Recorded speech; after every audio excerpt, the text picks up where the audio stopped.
X মুসলিম চ্যানেলের নতুন একটি ভিডিওতে স্বাগত জানাচ্ছি। আজ আমরা আলোচনা করতে যাচ্ছি ইসলাম ধর্মের একটি খুবই গুরুত্বপূর্ণ বিতর্কিত এবং আলোচনা অন্ধকার দিক নিয়ে।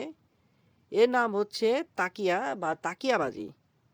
তো আপনারা ইতিপূর্বে জেনেছেন যে তাকিয়াবাজি সম্বন্ধে অনেকেই অনেক কিছু জেনেছেন বা শুনেছেন শব্দটি। আজকে আমরা শুরু করতে যাচ্ছি যে তাকিয়াবাজিটা কি, তাকিয়াটা কি। তো এখানে আসলে আরবি একটি শব্দ, সেটা হচ্ছে তাকাতান শব্দ থেকে তাকিয়া শব্দটি এসেছে। অর্থাৎ কেবল আত্মরক্ষার জন্যই সাময়িকভাবে প্রকাশ্যে কিছু করা, এটা ইসলামে বৈধতা দিয়েছে। তো ঠিক ঠিক আছে, ভালো কথা। তাকিয়াবাজি কি? এটি হলো একটি ধর্মীয় অনুমতি যেখানে কোনো মুসলিম তার ধর্মের বিশ্বাস বা মতামত লুকিয়ে রাখতে পারে, এমনকি স্পষ্টভাবে মিথ্যা বলতে পারে। শুনতে একটা স্বাভাবিক আত্মরক্ষা কৌশল মনে হচ্ছে, তাই না আপনাদের কাছে? কিন্তু সমস্যাটা হচ্ছে এখানেই শুরু। প্রথমে এবং সবচেয়ে বড় প্রশ্ন হচ্ছে, একটা ধর্ম কিভাবে তার অনুসারীদেরকে মিথ্যা কথা বলার কৌশল শেখায়? বলুন তো আপনারা। ধর্মের কাজ কি মানুষকে সত্য, ন্যায় আর ওই নৈতিকতার পথ দেখানো? নাকি ধর্ম হচ্ছে পুরোপুরিভাবেই মিথ্যাচার করা, মিথ্যা বলা? কিন্তু ইসলামের ক্ষেত্রে বিষয়টা পুরোপুরি বিপরীত।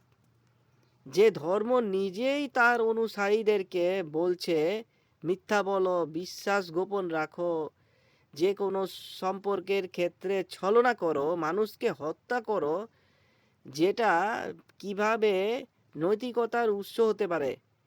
এটি তো মানবিকতার মৌলিক ভিত্তিকেই ধ্বংস করে দিচ্ছে।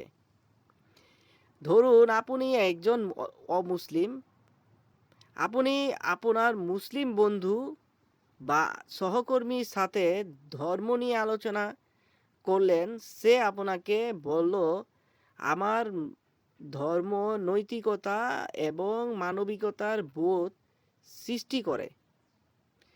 ইসলাম সরাসরি সৃষ্টিকর্তা থেকে সৃষ্টি একটি ধর্ম। কিন্তু আপনি কি নিশ্চিত করে বলতে পারবেন যে সে সত্য কথা বলছে এবং ইসলামই সত্য, ইসলাম সেই সৃষ্টিকর্তা থেকেই সরাসরি এসছে? সেটা প্রমাণ কোথায় বলুন তো?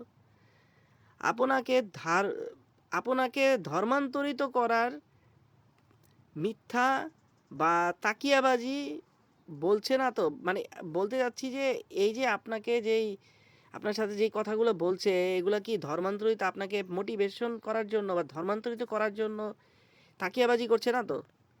সে কি তার ধর্মের প্রতি অসহিষ্ণু এবং হিংস্র নিয়মগুলো ইচ্ছাকৃতভাবে আপনার কাছ থেকে লুকিয়ে রাখছে? ইসলামের যে কালো অধ্যায়, সেগুলোকে আপনার কাছ থেকে কি লুকিয়ে রাখছে? যে হিংসাত্মক, হত্যা, গনিমতের মাল, এগুলো কি লুকিয়ে রাখছে না তো আপনাকে ধর্মান্তরিত করার জন্য? সেটা অবশ্যই কিন্তু খেয়াল করতে হবে। এই একটি নিয়মই সমস্ত ধর্মীয় বিশ্বাস ও আস্থার ভিতকে ধ্বংস করে দেয়। এটি একটি অনিবার্য সন্দেহের প্রাচীর তৈরি করে।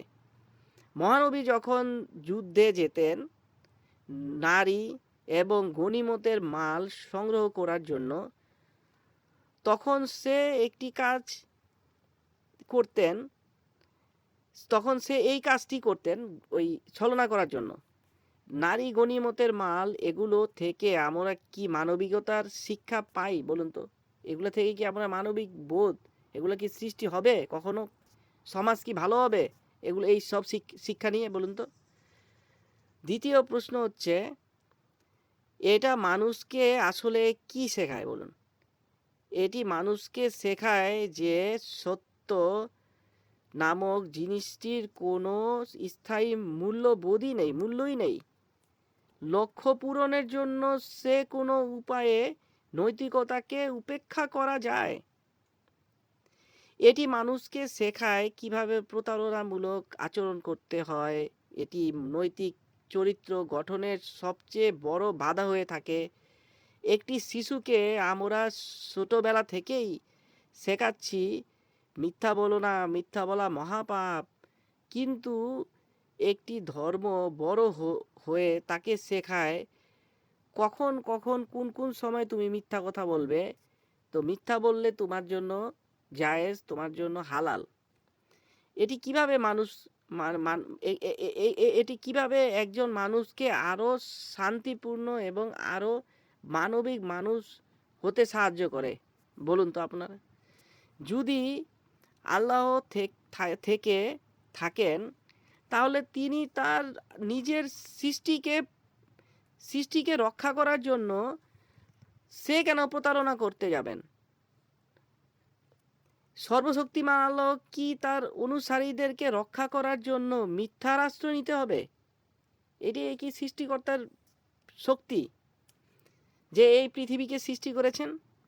আপনাদেরকে কাছে আমার একটা প্রশ্ন, সেটা কি আল্লাহর দুর্বলতা না, নাকি এটা আসলে মহা উন্মাদের তৈরি একটি কৌশল, যাতে করে এই ধর্মটি বিভিন্ন সংস্কৃতি, শিল্প সংস্কৃতি ও রাজনৈতিক পরিস্থিতিকে টিকিয়ে রাখা এবং অন্য ধর্ম এবং শিল্প সংস্কৃতিকে ধ্বংস করা?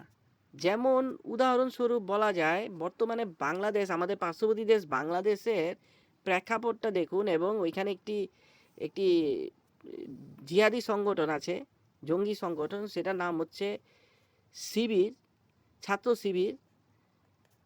তাদের কর্মকাণ্ড, যারা তাকিয়াবাজি করেই করতে পারদর্শী এবং তাকিয়াবাজি করেই তারা এই পর্যন্ত এসছে।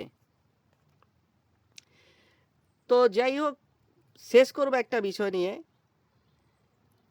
আপনাদের কাছে একটি চ্যালেঞ্জ রয়ে গেল, যারা তাকিয়াবাজিতে সমর্থন করেন তাদেরকে আমি জিজ্ঞেস করি, আপনার নিজের সন্তান, আপনার পরিবারের কেউ আপনার সাথে তাকিয়াবাজি যদি করে, তাহলে আপনি কি তাকে ধার্মিক বলে মনে করবেন, নাকি তাকে বিশ্বাসঘাতক হিসেবে ভাববেন?